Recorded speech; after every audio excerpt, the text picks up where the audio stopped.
warahmatullahi wabarakatuh.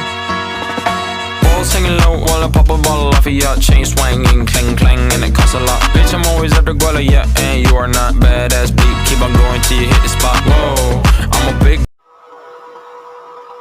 Assalamualaikum warahmatullahi wabarakatuh. Waalaikumsalam warahmatullahi wabarakatuh. Selamat pagi anak-anak semuanya. Baik, sebelum Ibu menjelaskan materi kita pada hari ini, Ibu akan memperkenalkan diri terlebih dahulu. Perkenalkan, nama Ibu Wetika Yudisa, NIM 35202003, jurusan Pendidikan Sejarah. Baik, Ibu akan menjelaskan materi kita yang berjudul Kerajaan-Kerajaan Maritim di Indonesia. Setelah masuknya Islam, kerajaan-kerajaan maritim Islam akhirnya menggantikan kerajaan Hindu-Buddha yang pernah jaya. Kehidupan maritim yang merajai masa itu tentunya menarik untuk diikuti. Mari kita simak penjelasannya di bawah ini, yaitu yang pertama, Samudra Pasai. Apakah anak-anak tahu apa pulau paling barat di Indonesia? Tidak tahu, Bu. Ya, pulau yang paling barat di Indonesia yaitu Pulau Sabang. Pulau Sabang ada di Aceh, lokasi kerajaan Islam pertama di Nusantara.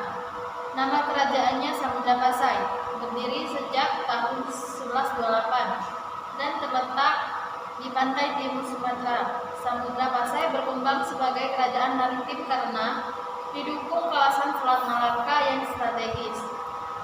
Jadi tidak heran hal ini membuat Samudra Pasai banyak dijadikan tempat singgah dan menetap oleh banyak pedagang.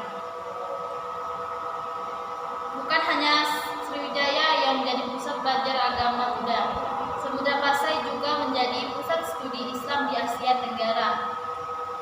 Ada awal abad ke-14 para elit kerajaan menjadikan lingkungan kerajaan sebagai tempat diskusi ulama dengan elit atau antar ulama. Perdagangan merupakan bagian dari kehidupan ekonomi Samudra Pasai yang cemerlang. Untuk menyokong perekonomian, masyarakat Samudra Pasai menggunakan alat tukar berupa koin dinar emas dan dari timah. Nilai 1 dinar sama dengan 1.600 tur. Meski berjaya, peran Samudra Pasai sebagai pusat dagang di Selat Malaka mulai digantikan oleh pelabuhan-pelabuhan baru di Semenanjung Malaya. Hal ini menyebabkan kemunduran ekonomi Samudra Pasai ditambah kedatangan Portugis yang menguasai dan memonopoli Malaka. Dan yang kedua yaitu Aceh Darussalam. Selain Samudra Pasai, di wilayah Aceh juga berdiri kerajaan lainnya, namanya Aceh Darussalam dan didirikan oleh Sultan Alim Hayat Shah pada abad ke-16. Pusat kerajaannya berada di ujung utara Sumatera, yang kini merupakan Kabupaten Aceh Besar.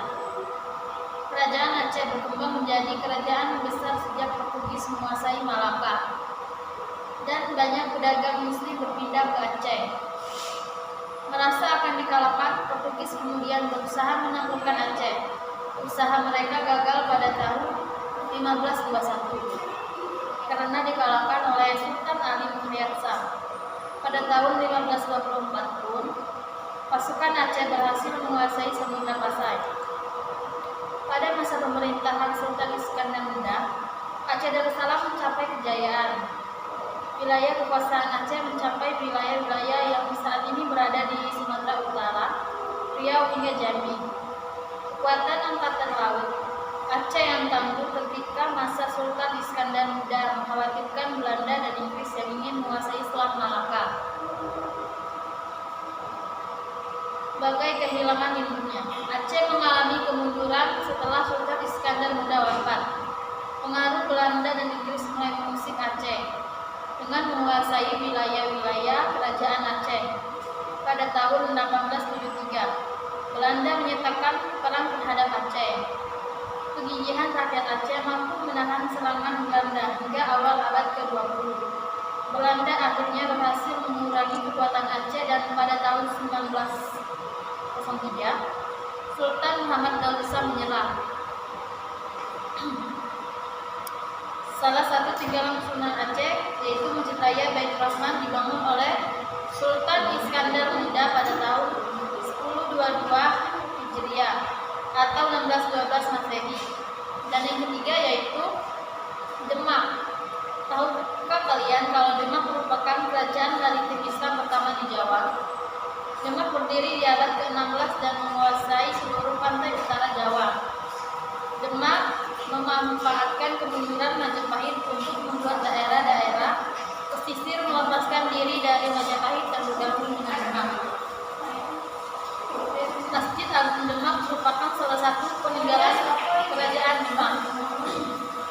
Portugis yang menguasai Malaka sejak tahun 1511 menjadi ancaman bagi perkembangan Demak. Demak kemudian melakukan ekspansi ke Selat Malaka yang dipimpin oleh Adipati Remes atau Pangeran Sabrang Nyiwol. Pada tahun 1512 sampai 1513, sayangnya ekspansi tersebut belum berhasil karena dikalahkan Portugis yang memiliki armada lebih kuat dan kurangnya pembekalan pasukan Minang. Demak di masa Sultan Trenggana memperluas kekuasaannya hingga seluruh Jawa Tengah dan Jawa Timur, serta memantapkan penguasaan pesisir Jawa. Hampir seluruh Jawa berada di bawah kekuasaan Demak. Kerajaan Demak juga mengirim Fathahila untuk menyerang Banten, Sunda Kelapa dan Cirebon pada 1552. Serangan tersebut bertujuan untuk memutuskan pengaruh Portugis di Pajajaran. Pada tahun 1527, pasukan Demak berhasil membelot Sunda Kelapa setelah mengalahkan kekuatan Portugis. Fathahila kemudian mengubah nama Sunda Kelapa menjadi Jayakarta. Ini dia asal-usul nama Jakarta. Dan yang keempat yaitu Banten. Di ujung barat Pulau Jawa, kerajaan Banten berdiri sekitar tahun 1552. Wilayah kekuasaannya meliputi bagian barat Jawa, Lampung, Sumatera Selatan, dan Kalimantan Barat. Kemunculan kerajaan ini berhubungan dengan pengaruh Demak. Apakah kalian masih ingat dengan Sultan Trenggana dan Demak? Tidak. Yaitu Sultan Trenggana dari Demak adalah beliau memberi hadiah berupa wilayah kerajaan kepada Maulana Hasanuddin atau putra Fathahillah. Banten kemudian menjadi kerajaan yang berdiri seiring melemahnya Demak. Lokasi Banten strategis karena di sekitar Selat Sunda dan Laut Jawa, sehingga memungkinkan munculnya pelabuhan-pelabuhan besar untuk perdagangan Banten menjadi kerajaan yang terbuka. Dengan kedatangan para pedagang asing dari Arab, Turki, Tiongkok, India, Melayu, Portugis, dan Belanda. Komoditas penting yang diperdagangkan di kerajaan Banten adalah lada. Lada banyak yang dihasilkan di Lampung dan Sumatera Selatan yang merupakan pasar kerajaan Banten.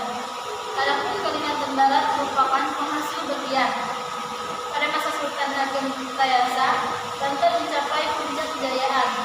Kejayaan Banten juga dapat menandingi VOC dalam perdagangan di Selat Sunda dan Laut Jawa. Masjid Agung Banten merupakan salah satu peninggalan kerajaan Banten di kawasan Banten Lama. Dan yang kelima yaitu Ternate. Apakah kalian pernah melihat Patimura di uang kertas Rp1.000? Pernah. Nah, kalau tidak pernah, coba nanti kalian lihat ya. Itu dia Pulau Ternate dan Tidore. Ternate terletak di barat Halmahera dan di utara Tidore. Saat menjadi kerajaan Islam di Indonesia, Ambon Utara Ternate merupakan pemasok tempe untuk para pedagang dari Jawa, Banten, Melayu, Makassar, dan Bugis. Di Ternate pernah terjadi pertempuran dengan Kesultanan Tidore. Ternate memimpin Kuli Lima untuk bersaing dengan Tidore yang memimpin Kuli Siwa. Persaingan itu semakin buruk ketika Portugis dan Spanyol datang berebut rempah-rempah di Maluku. Portugis semakin ingin menguasai Ternate setelah Spanyol pergi dari Maluku akibat perjanjian Saragossa.